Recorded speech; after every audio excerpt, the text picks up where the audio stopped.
Hey friends, today's gospel from John 16.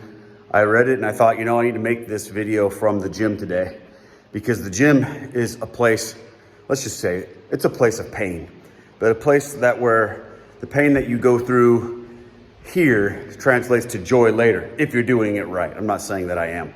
And in today's gospel in John 16, Jesus is telling the disciples that you're going to mourn, you're going to be in pain, you're going to go through grief because he's leaving. But then your grief will turn to joy, and when you will see me, then you won't have any more questions. Everything will be answered, and everything's going to be okay. But it's going to be like, I love this analogy, he says, like a pregnant woman who's travailing in labor, but then as soon as the baby's born, she forgets all about the pain that she's experienced. I can't speak to that personally. I've been there for 3 of those, but I've seen the joy, I've seen the pain, and I've seen the joy.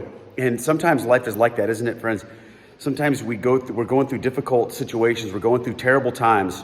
I just had this conversation last night with a good friend.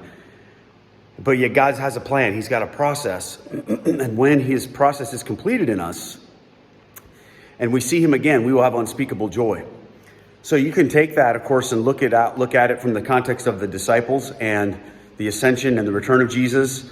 You can even look at it from the context of his death on the cross and then when he was resurrected and they saw him again.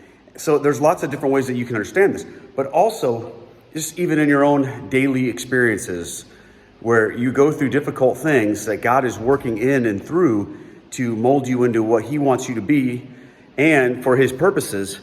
And sometimes those things are incredibly painful, but if you stick with it, if you keep trusting God, you keep moving forward, eventually he makes himself known. And when he does, you'll have incredible joy. So the message really is a message of encouragement, a message of hope. Not to lose yourself in the darkness or in the grief or in the pain that you can experience, but to recall and remember that he's promised to return. And again, he's coming back to the earth, but for you in your own life, in your personal life, sometimes we need that return of God. We need to get close to him again.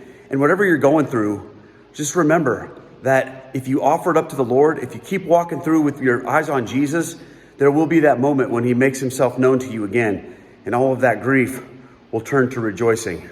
God bless you guys, my friends. Take care, and we'll see you later.